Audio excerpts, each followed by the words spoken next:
All right. Well, hey there, everyone. Welcome to a special edition of Practically MP. Man, today we want to have a difficult and yet a crucial conversation.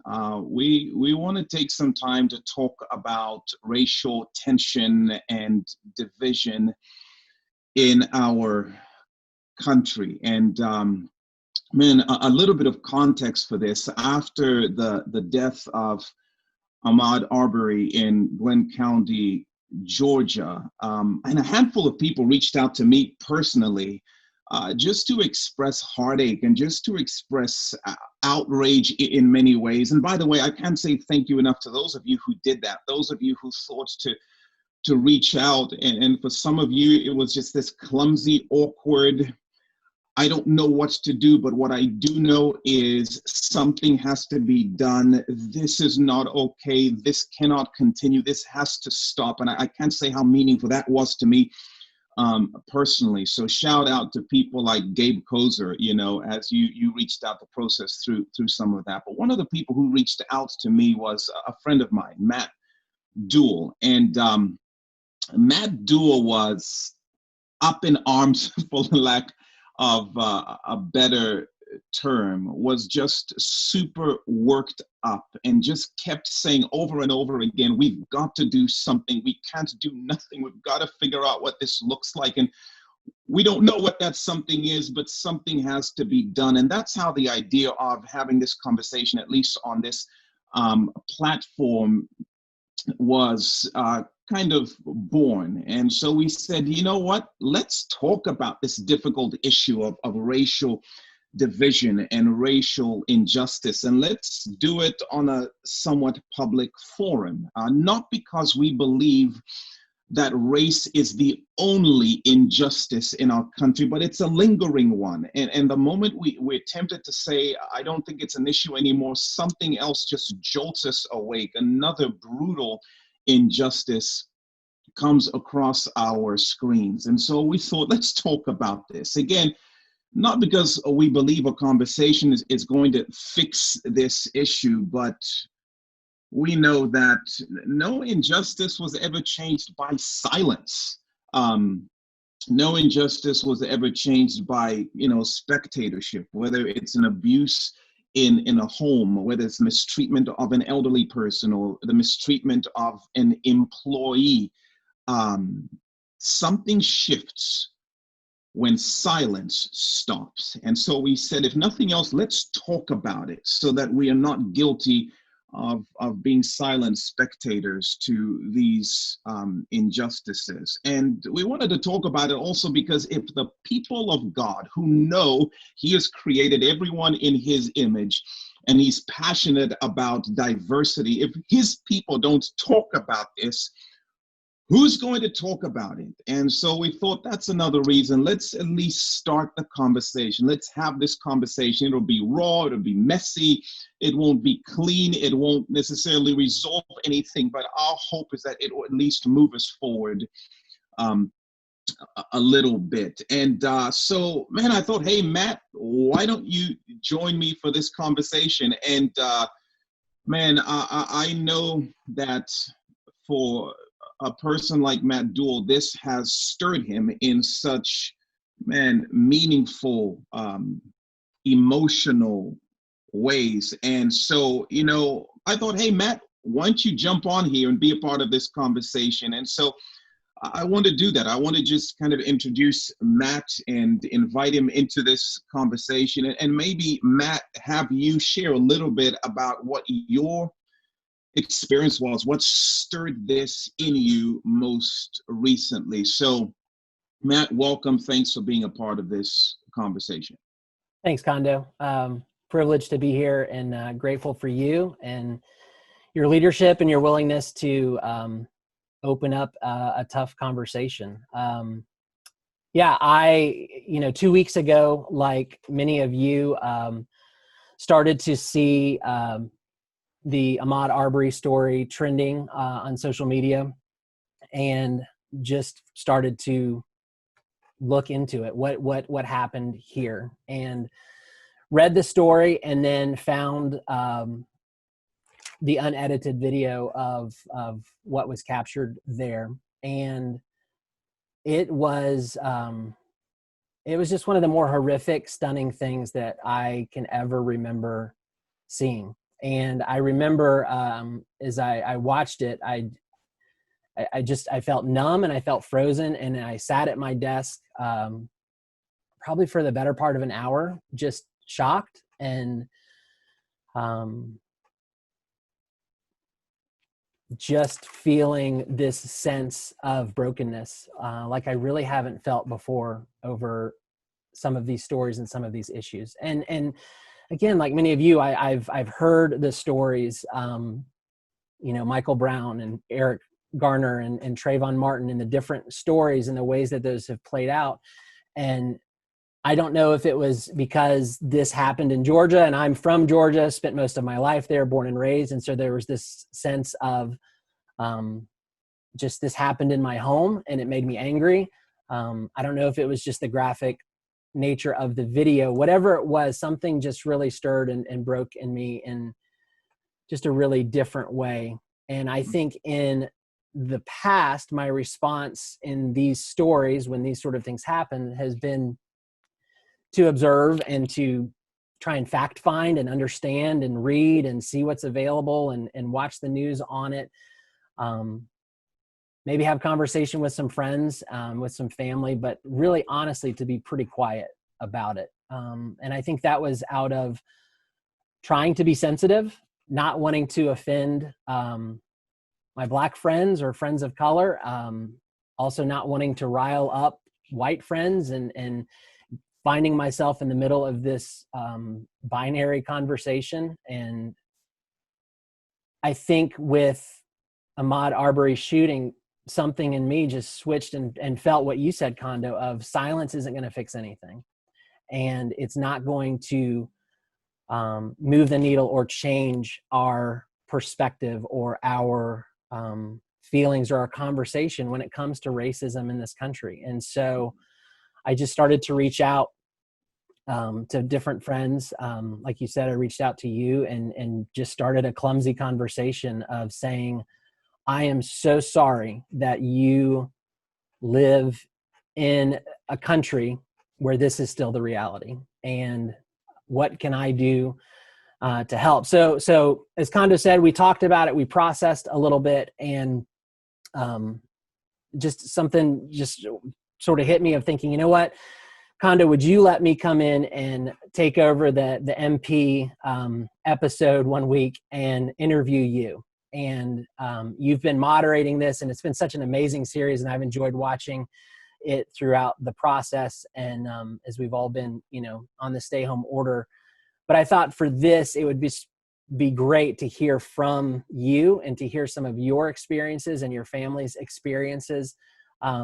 So Kondo was gracious enough to turn over the keys, so to speak, and let me moderate this episode. So that's the desire. And again, as Kondo said, we're walking into this knowing that we're not looking for some big magic solve or fix, but really an open conversation. And so with that, we've invited a couple other people to join us. So we're really grateful and excited to have Brightie Lowe, community pastor over at New Life Christian Church, joining us.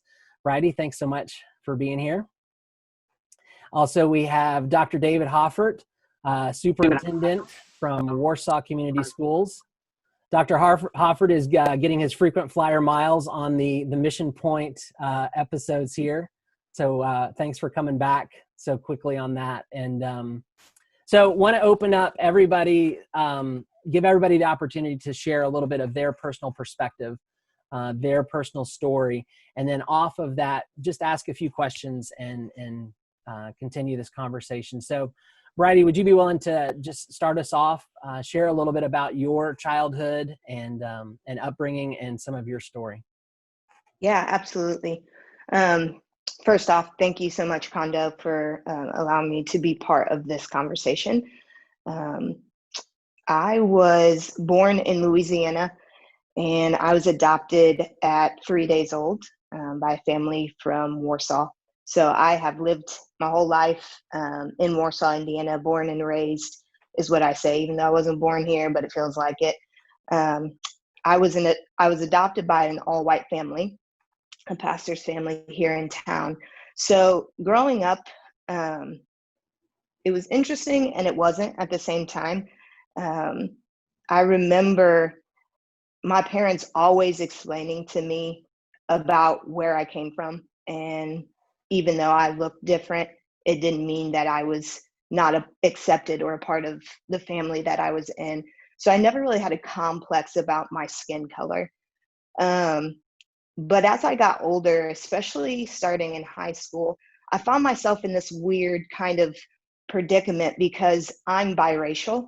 And so to white people, I can seem like the token Black friend because my hair is different. My skin color is obviously way darker than theirs naturally. So to me, to them, I'm Black. And to Black people, I'm not Black enough. I'm too light skinned. I'm raised by an all white family. To them, my mannerisms are white, whatever that even means in the way I communicate. So it began this pull on the inside of me, and I found myself constantly battling sides because on one hand, I'm like, well, this is my family. And I know who they are and I know their hearts and they've brought me in and they've loved me unconditionally. But at the same time, in the world that we live in, if you look at my skin color, you would deem me as unworthy. And so it's been interesting trying to find the balance with injustice and all of racism in general. But as this stuff has been occurring and it's, blasted all over media and things like that, like enough is enough. And I no longer am one side or the other. I'm just on the side of justice and what is right. And, people call it whether it's a pandemic or, a crisis or whatever. And I think it's just a matter of humanity. Like we're human and we matter.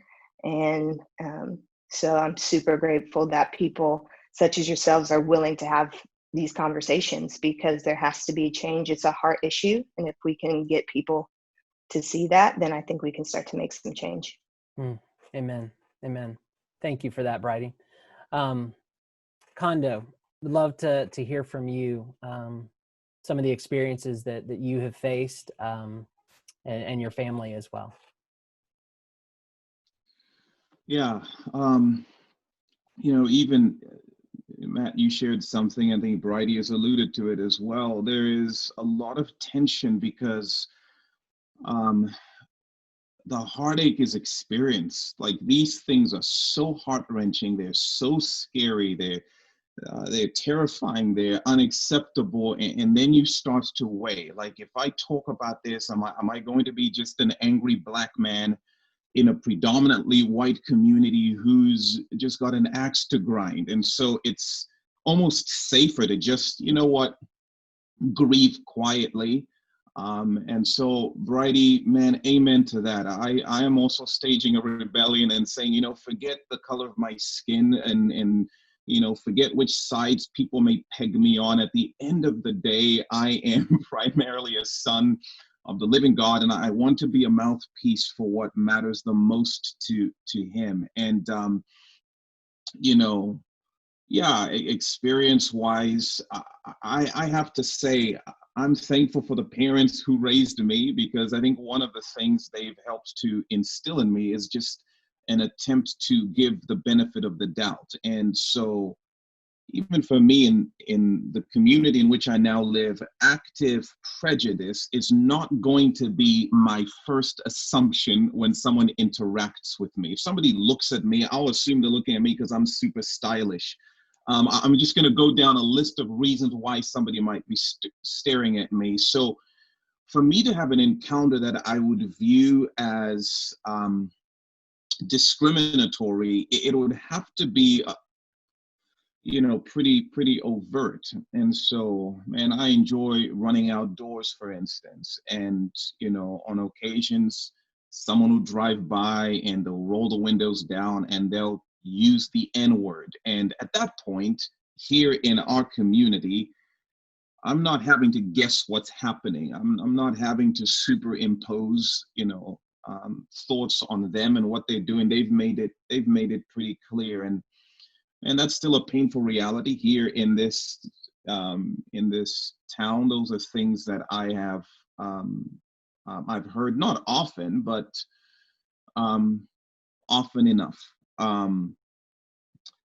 Matt, I think I told you a story. Our church offices are at a Christian school here in town, and I came to the office late in the evening once to get something, and as I was walking in, some kind of a school event was letting out, and so I'm walking in and a lady is walking out, and so I hold the door open for her, and she walks out, looks at me and says, "Oh, I see the cleaners are here."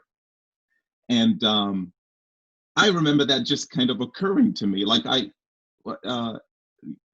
wonder what would make her assume I'm the cleaner showing up to do my job. So I felt in a scenario like that, man, just a little bit on the profiled side of things. But the truth is, I feel like I can handle that pretty well personally as an adult. Where it gets really, really painful, where it gets really, really hard is when it comes to my kids. And just a few weeks ago, my 14-year-old daughter was running in the country somewhere, and she experienced, I'm not going to describe it necessarily, but very intimidated by a group of men who started to actually congregate in their front yard. And so she had to call me on the phone, and we had to go pick her up. She was completely panicked, and so she ran a distance and then made the call.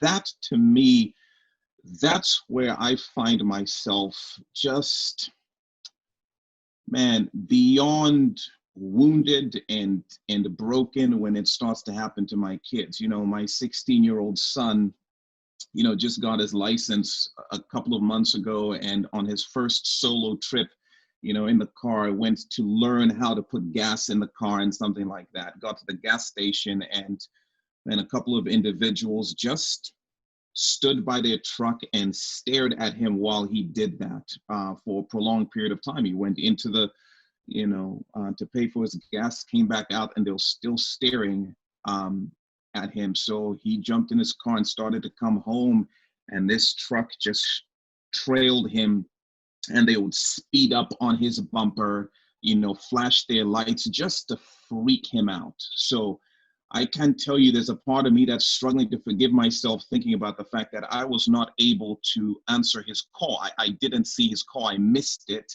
And so he drove around a little bit and then came home and obviously shaken up. And to me, now that I have kids and it's starting to affect my kids, that has become just immensely painful. And I could go on, but I know one of the most difficult things for me even is, as a dad, giving the Simfukwe rules to my kids. That's painful because I tell them things I dream about never having to say to them. I dream about a world in which no dad has to say, to their kid that you are going to have to work 4 times harder just to make people feel comfortable and safe, because many of them will naturally feel threatened by you or unsure about you. So you have to work almost to do a song and dance to say, I'm safe, and it's like, it breaks my heart every time I have to give them a new rule. If you get pulled over by a police officer, just agree with them about everything. And if it's at night, please drive to a well-lit area and then agree with everything. Do not make any movements without explicit permission, and agree with everything they say to you and just live through it. Don't talk back, just live through it. I don't want to ever have to say things like that to my kids, and yet I do. If you go into a store, take your hoodie off. immediately. Now, first of all, that's not a racial issue. That's just take your hoodie off if you go into a store. But I say that with extra concern when I'm talking to my kids. Keep your hands visible at all times. I don't care. Keep your hands out of your pockets where they can be seen. And I'm not telling them this as a way of loving people. I'm not telling them this, a way to care well for people. I'm telling them this, just stay safe. Do not give anyone any extra reason to do anything that could jeopardize. And that for me as a dad, it's painful, but that's the reality that we live with as a minority family.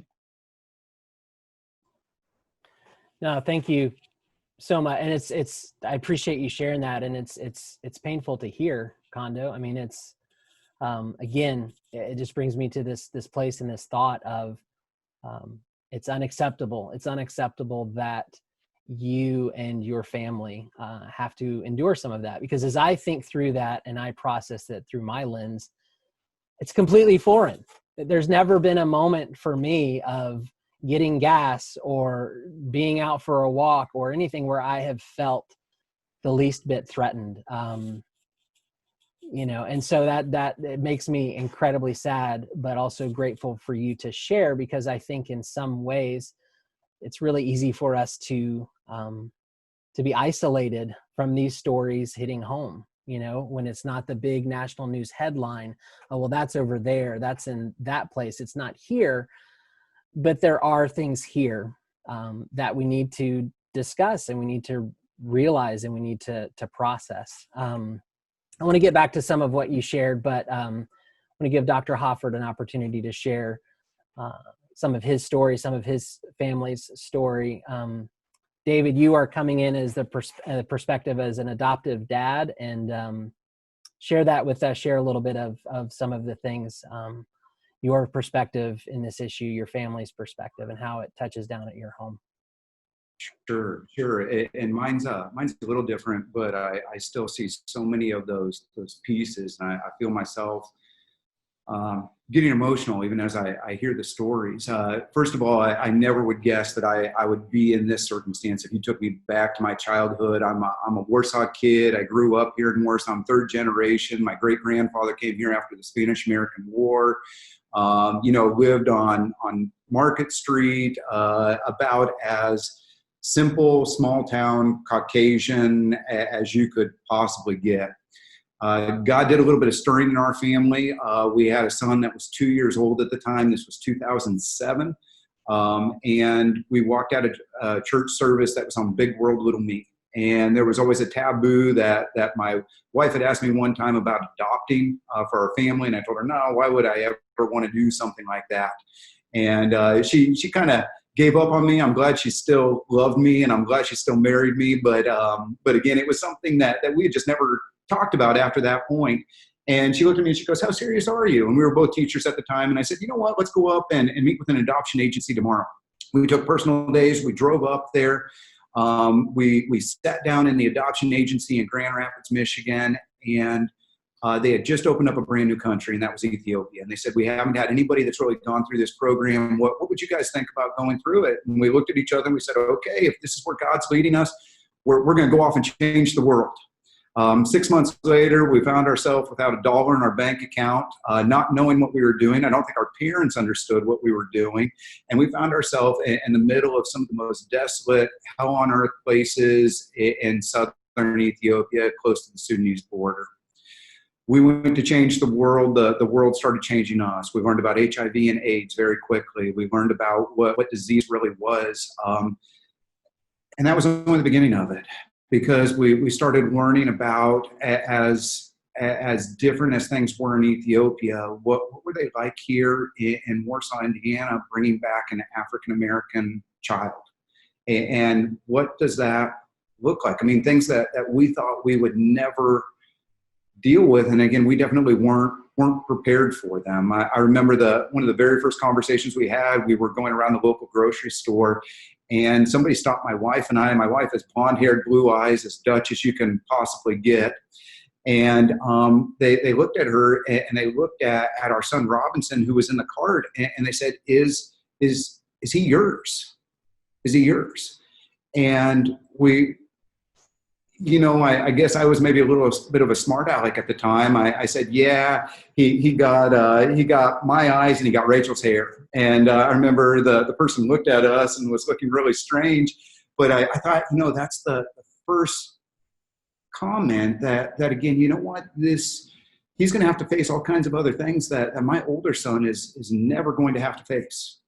Never going to have to get a comment like that. If my son walks through the grocery store with me, they look at him and he looks like his dad. He looks just like him. So what are those comments that my son Robinson is going to have? We ended up going back to Ethiopia, and we have a third son as well, Roosevelt, again from close to Somalia. But the reality started sitting in. I'll never forget, I got offered a job as a high school principal about 30 minutes away from here. And it was another rural community. And I was over there, and the superintendent over there looked at me and she goes, okay, David, I got to ask you a question. As your kids, if they grow up inside the school system, they're going to be the only African-American kids in the school system. Are you guys going to be able to handle it as parents? And I remember that hit me like a ton of bricks, because I started thinking, well, yeah, absolutely. I'll be able to handle it. Will they be able to handle it? What does that mean for them? Brightie, I heard you say the fact of living in two worlds. I worry about that for my kids all the time. I'm scared that again, they live in a Caucasian household, but their skin color doesn't match. What is it going to be when they get to college? What is it going to be when they're out on their own? Will they be accepted in either world? Will they have a foot in both worlds? And how can we help give them those feet in both worlds? I look at our community, and I love our community. I mean, I told you I am from this town. I love this town. My heart is here. This is where I feel so privileged to be able to serve. But I look at some of the things that my kids go through. Kondo, you mentioned when they go to the store, one of the first lessons that we taught our kids, and they couldn't even understand it, we said, you know what, when you leave the store, make sure that your receipt is always visible. Make sure that it's always sitting right there. And I remember Robinson still asking me, Dad, why does that matter? And I said, well, just do it. Don't ask about it, because I didn't even feel like I could tell him. There are two types of segregation that are out there. And as a history teacher, I always try to talk to my students about it. You have de jure segregation and de facto segregation. De jure is by law, de facto is by mindset. We live in an amazing community, but I got to tell you that de facto segregation is still hanging out there. And as it hit you guys here over this last couple of weeks, it hit me too. My kids, I'm a runner. I never think twice about running anywhere. I really don't. I don't think twice about going, and even when in different countries or anything else like that, I always feel like, you know what, I can go out for a run, just take your cell phone with you. And one of the rules that we've had during this quarantine time is, kids, if you guys want to play the PlayStation, you got to go out and get some physical activity. Go for a run. Go for a run. Go out there. And I remember after the incident here a couple of weeks ago, Rachel looked at our son and said, don't cut through any people's backyards anymore. That's not a comment that I have to make to my older son, but it is one that I have to make to my two youngest sons. Don't cut through people's backyards anymore, because my kids have different shaped of hair. They have different color of skin. It doesn't match the normalcy, I guess you'd say, of our community. And it got me thinking very quickly, you know what? Should we even send our kid out for a run anymore? Is that what we should do? And I mean, I know that sounds so off in the world that we live in, but it is. I mean, I fear for our kids. My heart breaks for kids. My heart breaks as the superintendent here of our school system, again, when we talk about that de facto segregation, because we've moved past some of the original parts of de jure. But again, as we talk about that de facto, it's alive and well. It's the jokes that are told. It's the stereotypes that people look at. It's the change in demographics here just inside of our community over the last 15 to 20 years. It's the way that we talk about different ethnicities and different food, and not realizing that in the majority Sometimes we don't realize what those statements mean without really trying to put ourselves in those shoes. And so yeah, I see it. I feel it. I feel for my kids. I worry for my kids of just what that future holds. Thanks, David. And again, I'm so grateful for each of you and the willingness to share just some of these intimate looks inside your homes. Because again, I think it matters. And I think as been processing through this, which just seems so obvious, is just an admission of there is a problem. And yet as a culture, I feel like we so quickly sweep past these stories and just push things back under the rug. And David, I appreciate you bringing up your history perspective. And, you and I have spent some time together this year with our two middle school sons, Caleb and Robinson, working on a documentary project together about Jackie Robinson, somebody who broke the barrier into Major League Baseball. And we've been having these discussions and have had the chance to spend time with Robinson and just love that kid and love him being around and hanging out with my son. And it breaks my heart that Caleb and Robinson's realities are absolutely different. And, as we process through, things like these major events, like the shooting of Ahmaud Arbery, after I watched the video, my mind quickly went to this place of what's going to come out about this kid tomorrow.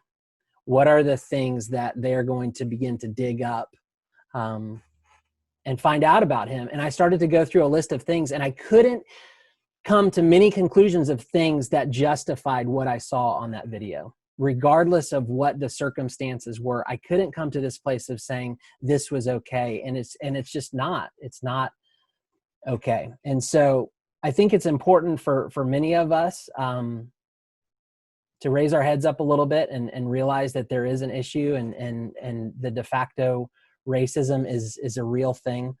I'm curious, and feel free, any of you, to answer this. Why do you think as a culture we do have that tendency of, civil rights was something that happened in the 50s and 60s, and that happened and it's good and everything and that's done, and yet it's not done? Why do you think we just go there and we treat today differently, like it's not a problem?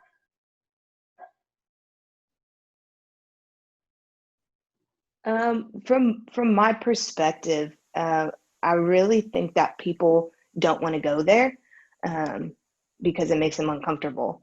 And so we live in this great nation, and yet these things are still going on, but we want to keep this persona of, well, we live in the greatest country in the world. I mean, which we do, but that doesn't mean that we're perfect. And so we try to sweep things under the rug because, well, it's not directly affecting me. It's not happening in my town. So yes, it's unfortunate. Maybe I'll tweet about it, but then a week later, I'm back to my normal life. Anybody else want to add anything to that? I'll jump in real quickly. I think it's a fear of the unknown. I think so much of the time we make assumptions, we make our reality out of what we don't know. And so we put those perceptions in place on what we expect out of somebody or something. And, so many times, again, I can't tell my own kids enough, let alone inside of our schools. Get to know other people, put yourself in their shoes, get to understand where they come from. You might realize that it's not that strange. It's different than what your reality is, but it's not something all that different than who you are. And I feel like once you can break down some of those walls, you realize that people are people. Yeah, absolutely. Absolutely.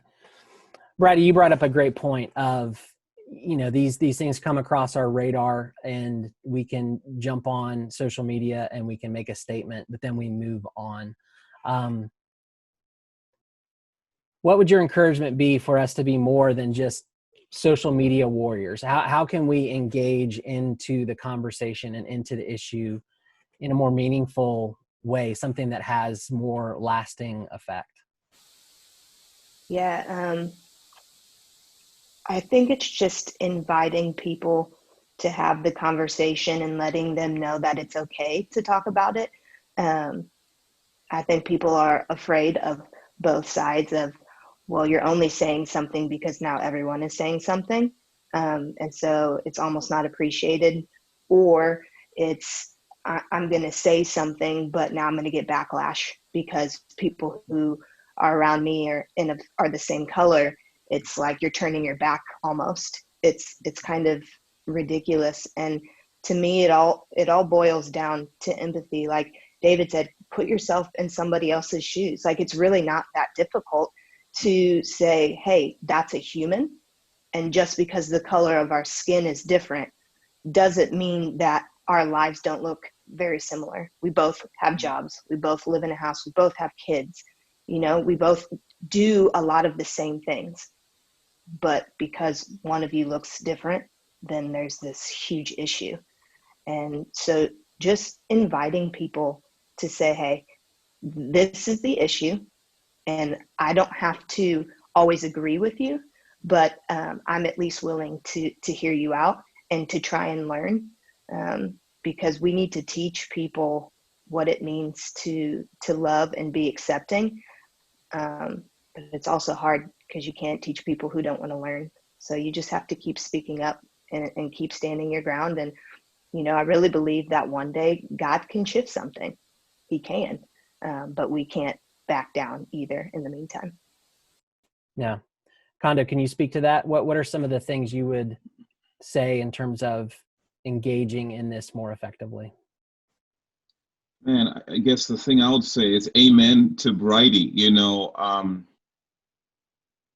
Silence will not shift or change anything. To me, it really is about the willingness to step into these messy conversations. It is the invitation to ask questions. It's the permission to go there. But I think, man, like I said, I was so grateful for the folks who reached out and said, I don't know what to say. I have no idea what this looks like. I don't know what the conversation, I don't even know what questions to ask. And I think one of the reasons we don't go there is because it is such a messy, complicated, convoluted thing with no clear exit signs. And it's like, if I get into this, I'm not even sure where it will land us. And I think it can be intimidating. It feels daunting. It feels overwhelming. And when something feels overwhelming, it's the reason why it's like, you know what? I'm just going to leave my garage alone, because that thing is so messy. If I even start trying to organize it and clean it, it's just going to take too long. It's going to take forever. And I don't know where to start. And I don't know what this will look like. And so I do think, man, I know I've shared this before. Like, I realized that there were a lot of things that I was struggling with and not, being willing to enter into those conversations. And, one of the things, for instance, that I wasn't sure about, I just knew that it stirred me with quite a little bit of fear, and it caused me to be standoffish, was, the certain flags from your area of upbringing, down south, that would fly around in the area. And I would find myself either scared or standoffish, and I would start to think unhealthy things and start to categorize folks.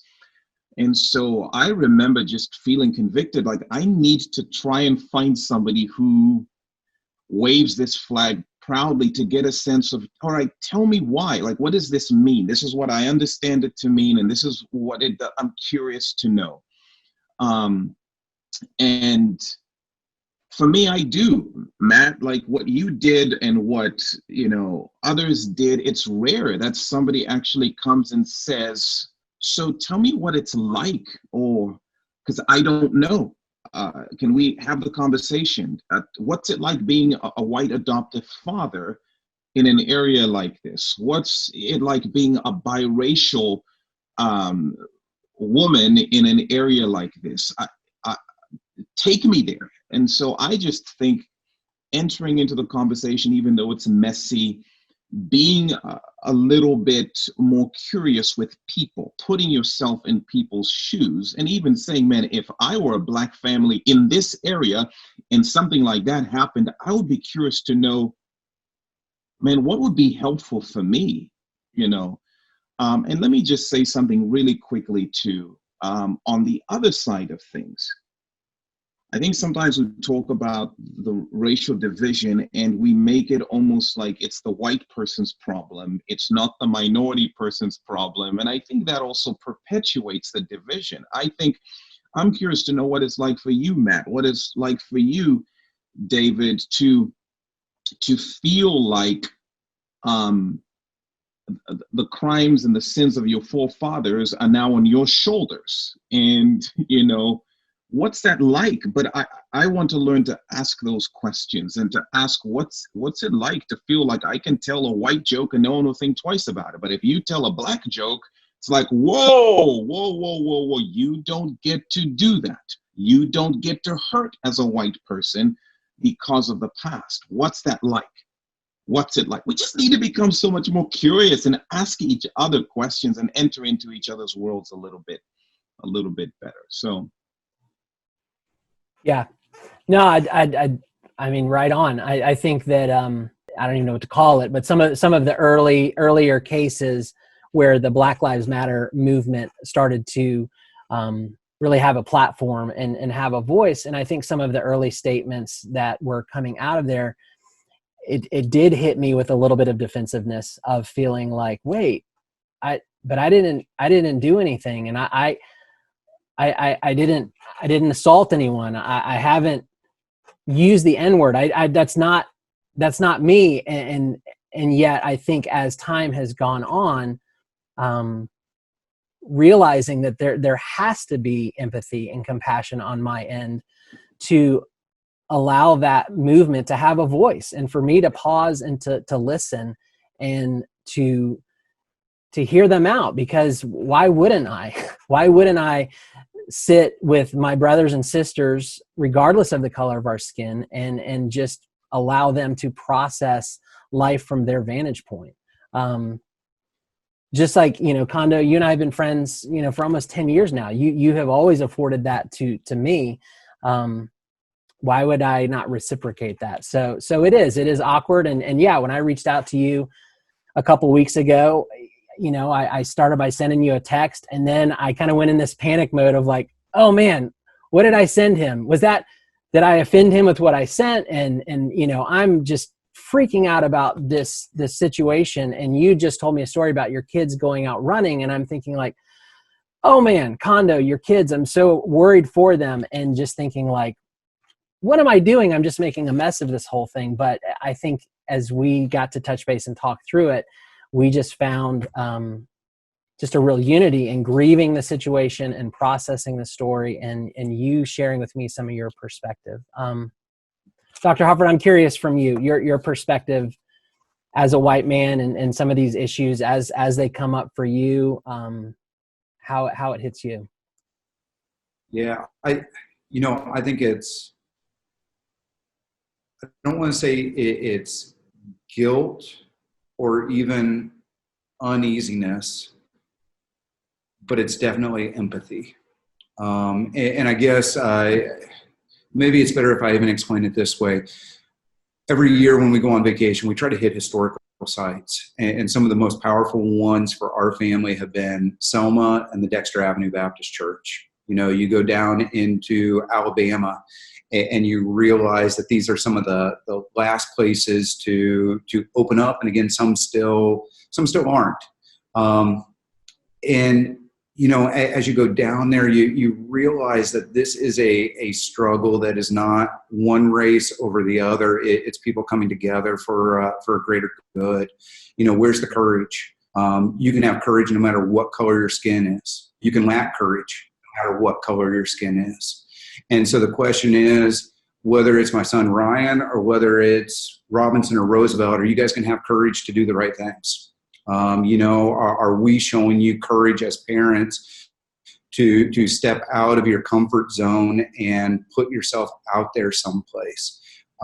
because they're always courageous people. So again, what does that courage look like? What does the person that stands up in some of these situations, no matter what the color of their skin, look like that we're dealing in today's world? What does that look like, and how do we make sure that we're one of those people? I'm a Black man talking about race issues. There's a sense in which it's kind of like, of course, here we go. But a superintendent, one of the most kind of high profile leaders in our community, speaking to this that's a pretty big risk. Like, in the sense that, you have quite a bit to lose. I think it's really been amazing to me that not only do you guys take these trips historically, but it's Selma, and you post it online. Like, you post it on social media. Like, guess where we are? Oh man. There's a part for you, I think you just do it now, but for me as a Black man, I'm like, that's super cool, man. Like, that's pretty risky with your position. Why you think it worth doing? I hope more than anything else that someday when my kids look back at their dad, whether it's Ryan, whether it's Robinson, whether it's Roosevelt, that they can look at me and be proud for what I stood up for. And, as that filters into my job, I think it opens up the door for some really unique conversations in my office. Some conversations that I think people aren't prepared for. I know I've had some people come into my office ready to go off on race. And very quickly, when I can show them my family picture on the Selma Bridge and say, you know what, this is what my family's about, all of a sudden that anxiety comes down, and we can have a real conversation. We can have a conversation about the Confederate flag. We can have a conversation about civil rights. We can have a conversation about Dr. King. We can have a conversation about Charlottesville. We can have a conversation about the other things that are going on in the news, and it just opens up the door.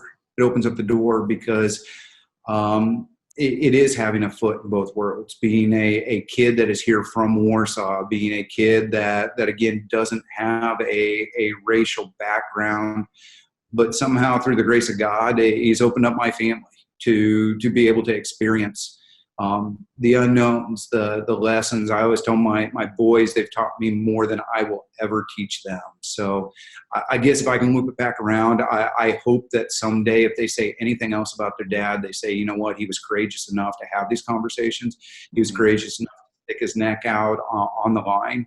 And that when push came to shove, he didn't just say, no, that's okay, I'm not going to address it. I'm not going to go down that path because it might feel awkward inside of a community that maybe isn't used to this conversation, or, maybe he shouldn't have had that conversation because that's not the color of his skin. I want this to be an excellent community for my kids. I want it to be an excellent community for everybody's kids. And if it's good enough for my kids, I hope it's good enough for everybody else's kids. Amen. That's awesome. Amen. Man, thank you. So as we think about what it means to engage with one another, I think one of the dangers that we have as a society more and more in our inability to have conversation, in our inability to listen, is also this falling into this binary trap of everything is good or bad. Everything is black or white. Everything, it's left or right. It's this or it's that. And I just feel like life is a little bit more nuanced, and there's a lot more gray in our world, and there's a lot more messiness that we should embrace. Brightie, can you share about that from just your perspective, your upbringing, some of the ways you've experienced that? Yeah, absolutely. I think like what you said, the way that our society is now, it's pick a side, pick a side, pick a side. You're on one side or the other, which means you're the good guy or you're the bad guy. And in town here locally, I work with some of the addicts in town, and I work in the jail and in work release. And so I have the utmost respect for the law enforcement and the people who put their lives on the line to help protect me and my rights. But I had this kind of epiphany. I was thinking, the other day, because we live in a town that it's almost like sheltered. It's kind of like a bubble. You don't really hear about a lot of racist things going on. Like, people don't just come out and share their story because people don't ask, or people don't necessarily want to talk about it, or they don't want to hear it. And we have so many people who are doing some crazy things, and they're doing drugs, and they're stealing, and they're breaking into homes, and they're doing all these things. And the only time we really hear about it is on Ink Free, if someone shares it on Facebook. But if we were to reverse that and put people of color in that situation, what would our town be like? How would we react? Would we experience those things? Would our officers treat, those people like they're humans, or automatically like they're an animal? And I think the way that the media has portrayed Black versus white, cop versus criminal, is you either are on the side of law enforcement, which means you're a bigot and you have no sense of humanity, or you're the criminal and you always got to watch your back and everybody's always out to get you. And we create this victim mentality. And I believe it is black and white.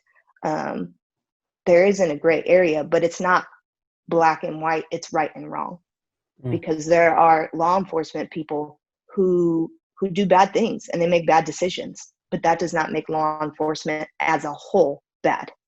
We could not live and function without them. But the same goes for human race. Just because someone's skin color is different does not automatically make them an animal, a criminal, someone that you have to watch your back and you have to back up and keep your eye on. I mean, that's just, it's not fair. It's not true. Are there Black people who do bad things, commit crimes? Yeah, but so is everybody else. Like, it's not a one-sided thing. So, I mean, yeah, my dad growing up would always tell us that disagreement doesn't mean rejection. So just because I don't always agree with what's going on, I don't always agree with the decisions you're making, doesn't mean that I reject you. Doesn't mean that I am automatically against you. And I think both sides, good and bad, we have to learn to hear people out and to not automatically jump on this thing. Well, if you don't agree with me, then you're against me. You're my enemy and I want nothing to do with you. Kondo, what would you say to that? Just the balancing those truths and learning to lean in moments of disagreement. I think that's so well said. There is so much variety and so much beauty and so much nuance to people and to stories and to behavior.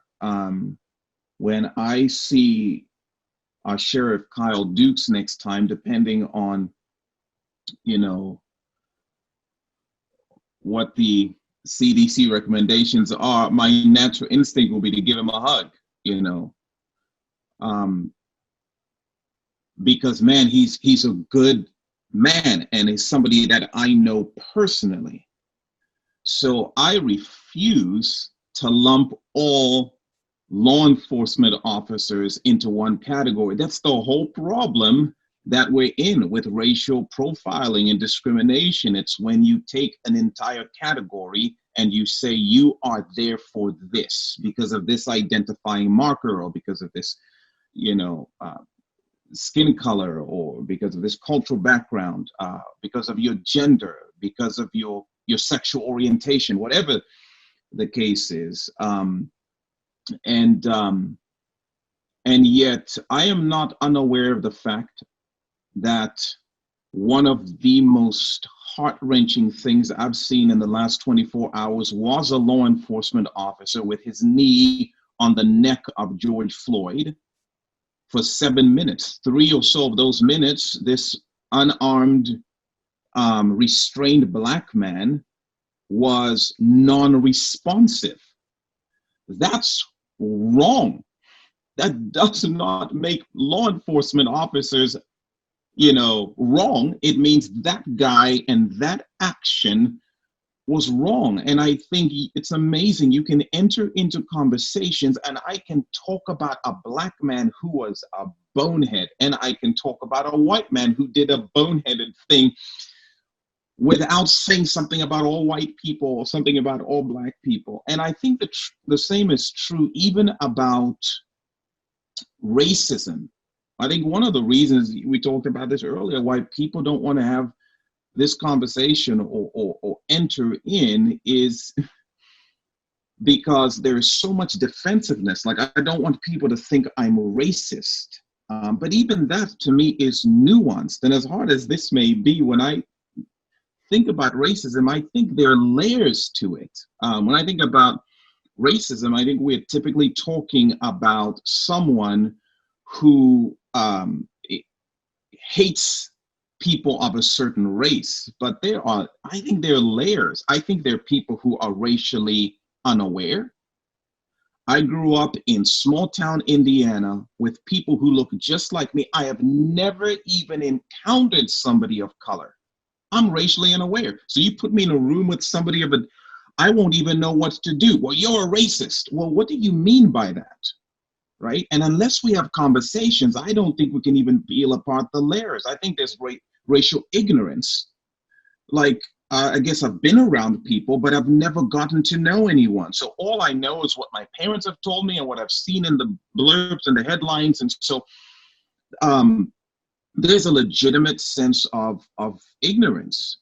Somebody else is like, no, I experience racial prejudice. Like, I'm pegging you because of your racial, background, So I think even in something like that, there are layers, and then racial discrimination. It's a thing. And then there's racial hatred, which is, I hate you and I want you to be undone, because of your skin color. And the truth is, honestly, all of us, if not most of us at best, are somewhere on that continuum with somebody. Like, I may be a black man, but there are places where I'm racially unaware. There's certain people I've just never interacted with, or I'm ignorant, or I'm even prejudiced. Like, everything I've heard about this category of people is this. So if they wave their flag, I think a certain thing about them, period, And I do think, unfortunately for us, because we take out nuance, when I say, man, so let's talk about race, I think, whoa, are you saying I'm racist? Like, I hate people of a certain color? No, but we'll never be honest and talk and wrestle through things if we're not willing to deal with nuance. No, I'm talking about that police officer and what he did. I'm not talking about all police officers, which is one of the reasons I typically tend to be quiet. Because if I say something about a Democrat or someone who happens to be from the Democratic Party, then whoa. So you are saying all the Democrats are, it's like, you know what, I'm just going to be quiet again, right? And that's the temptation. If I say something about, that person did, okay, so you're racist now. No, I'm not racist. There's no room for nuance. I'm just going to sit and be quiet, So I love what Brightie said. If we don't make room for nuance, or even for me, the fact that racial preference or prejudice, it's a thing. Like, ask your kids, hey, so if you got to choose a wife, who would you choose? And there's probably a race your kid will say, like, I'd rather not marry that person. I'm not attracted to these people. Oh, like, no, that's actually a preference that does not incriminate them. There's room for nuance, in some of that, but we've just eliminated all nuance and all room. And I think it makes a conversation really hard, especially to acknowledge the places where I'm a part of the problem. Like, I actually think that about certain people. You know, well, I'm married to a white woman, so I have, you cannot tell me I have racial prejudice against white people. It's like, yeah, I do. And I need to address them, and I need to be able to ask the questions like, is this true? Is this not true? Is this accurate? Is it not accurate? But yeah, I think we have to have room for nuance while never moving away from the black and white. Something is wrong, something is right. Something is wrong, something is right. What you did was wrong, what you did was right. It doesn't make your entire group of people wrong. It just really allows us to address nuance and specific scenarios. But I feel like Amen. I'm getting carried away. Amen. No, man, please do. That's the point of this, and I'm excited to hear that. I think in a lot of these discussions, I'll see comments on social media where I think people with good intention, they encourage people of, we need to get to this colorblind place where we see each other as equals. I think that's the intention. Or when Black Lives Matters, kind of rises to the surface, people come in with all lives matter. And again, I think a lot of those things are wrapped in good intention, but I also think they're a little misguided and maybe missing some element of the conversation. Brightie, could you speak to that a little bit, just your perspective on that? Absolutely. Coming from where I come from and living in an all-white family, to run around saying hashtag Black Lives Matter, like, I could see the uncomfortable just start to arise, not because my family is at any stretch racist, but like, how do you deal with that? Like, what do you even say to that? And so again, I think it all boils down to it's not what you say, it's how you say it. And I understand people's intent on both sides. I understand the intent of all lives matter because, yeah, we were all created in God's image. So yes, we matter. But if you can't also at the same time see me for who I am, then you're not necessarily saying that my life doesn't matter, but you're saying my culture and who I am at my core doesn't matter.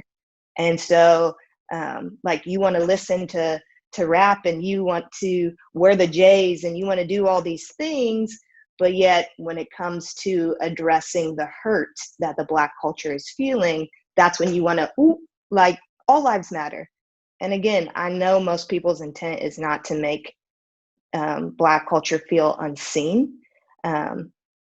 But my heart would be that people would see that every part of it matters. And so not just picking and choosing from the culture what you want and then hushing when the real things come about. But also, Black Lives Matter, yes, but we can't be so defensive either. We can't put people in a corner and say, you better say this or you hate me. And so I think we just have to be really careful on both sides. Yes, our lives matter.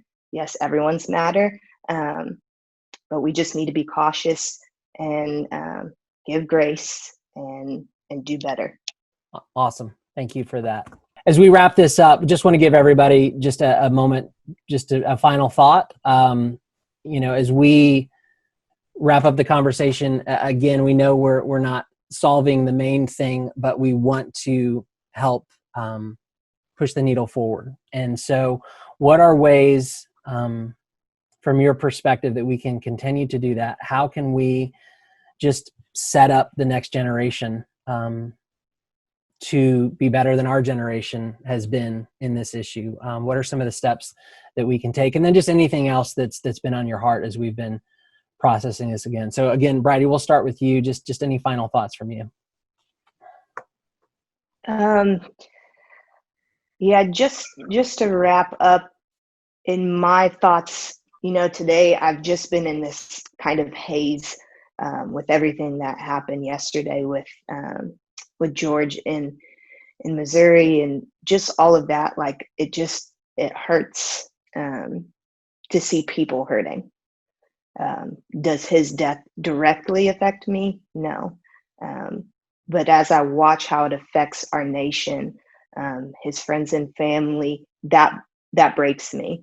And I've seen people commenting and sharing and saying different things. And if I could say one thing to each side, it would be to the people that are feeling persecuted, to the Black culture or Hispanic culture, whatever culture you come from where you are the minority.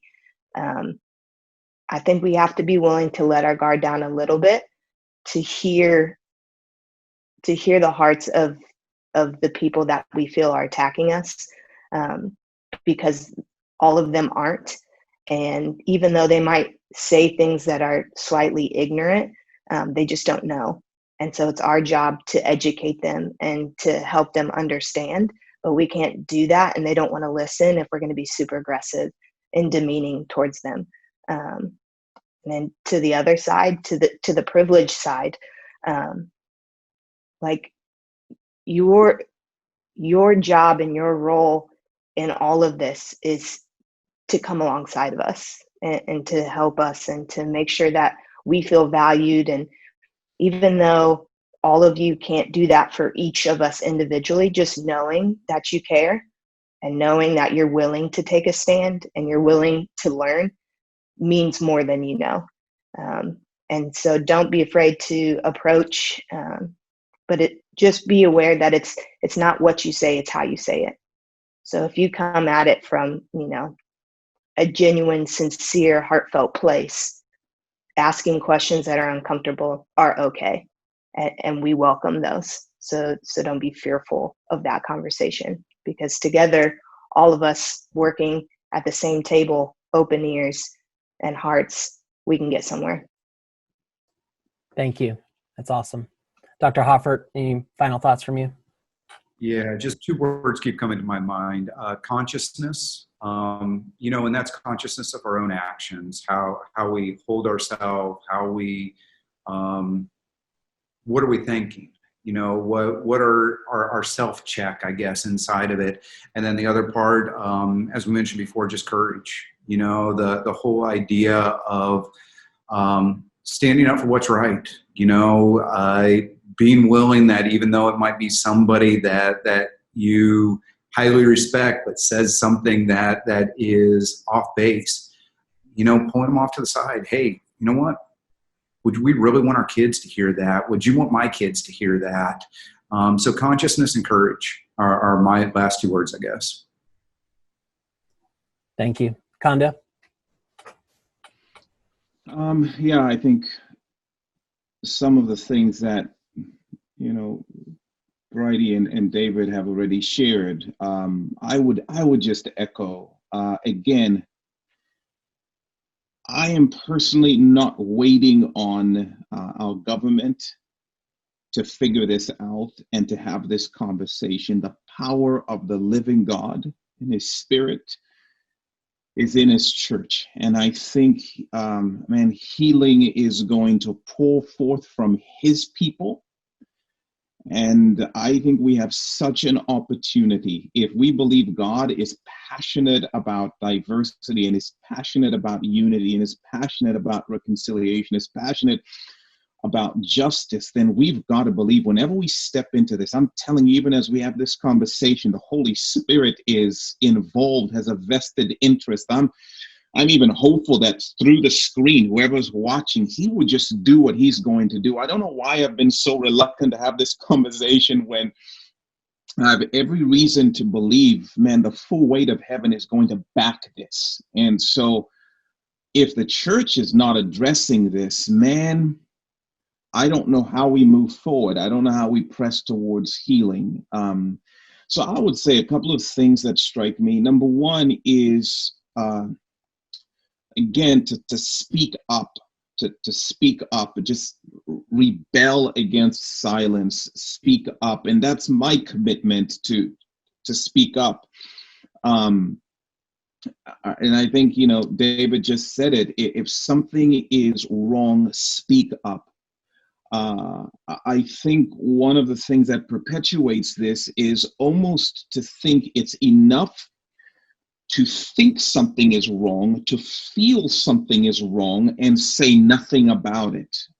So your friends are having conversations that are derogatory or that are demeaning, and it may be tempting to say, oh, it's just a joke, as they speak down about people of color, or as they speak down about our white brothers and sisters, and it's like, oh, it's just a joke. No, we need to speak up and call it wrong. If it's wrong, call it wrong. You know, David talked about courage. Come on, like, call it wrong. If it's wrong, call it wrong, call it out. And I think for me, that using our voice to speak up, to call things wrong, to say that's unjust, to say that is not okay, is huge. And yeah, don't defend it in any way. I think we tend to do that sometimes. And the way we defend it is by citing another injustice. Like, that was wrong. What happened to George Floyd was wrong.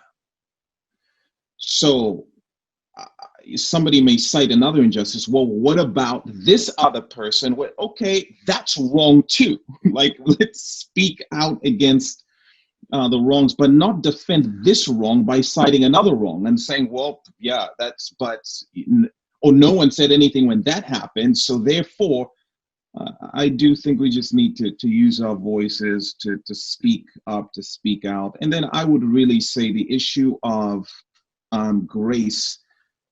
Brightie said this so beautifully, and obviously so much more concisely, is the issue of grace. And I'm speaking to my minority brothers and sisters.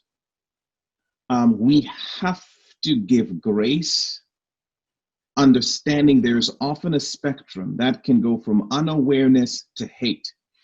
If somebody says to me, hey, so as a brown man, brown? What do you mean brown? Oh my word. See, it's that kind of ignorance.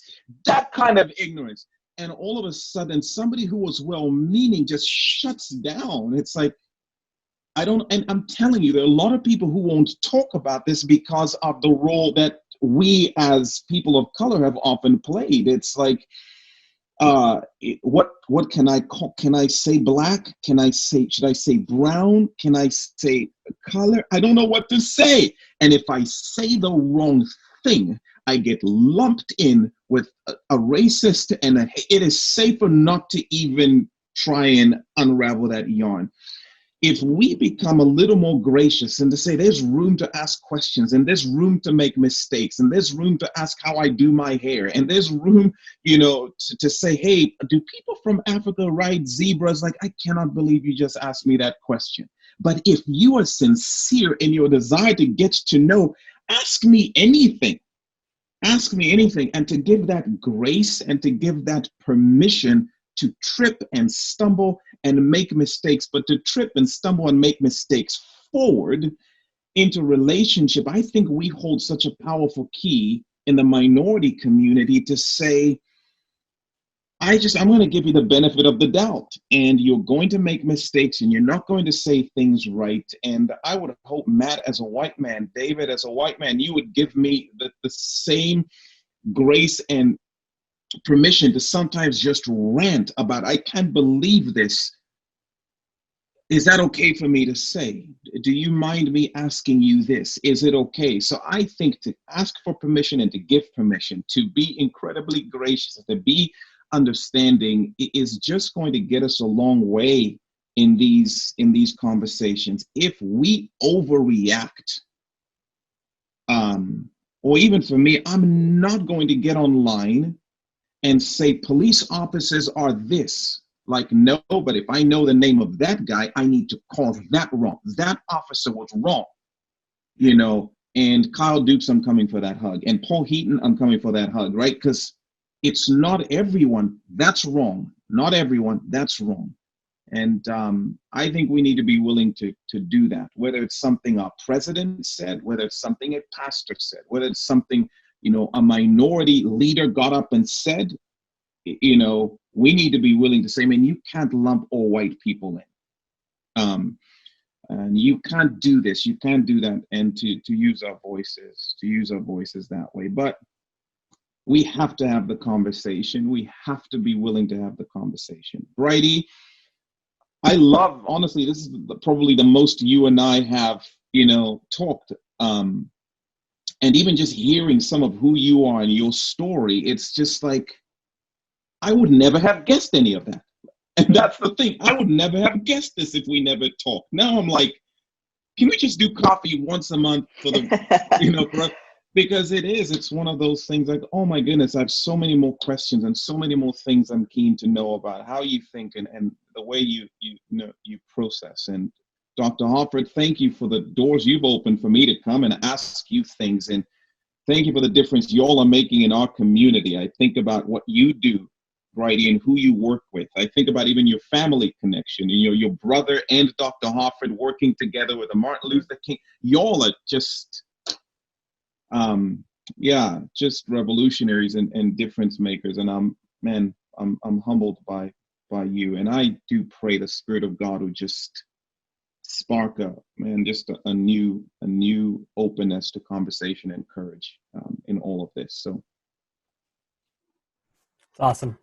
Kondo, thanks so much. And I think I could not agree more with so much of what I've heard here today. And I'm grateful for it and I'm encouraged by it. And I would just say, parents, please be talking to your kids. White parents, please talk to your kids. Let's raise kids that are not fearful of people because of the color of their skin, but choose to engage, choose to invest in other cultures, choose to learn, and choose to listen. And I think, more than anything, I am feeling compelled to just do a lot more listening. And so I'm grateful for a conversation like this where I can do that. And I would hope and pray that all of you listening in would do more of the same. So thank you all so much for your time. It's incredible. And really appreciate each one of you dialing in for this moment. Kondo, thanks for turning over the keys of Practical MP for a little bit. Truly enjoyed it and grateful for you and our friendship. And thank you, everybody. Appreciate it.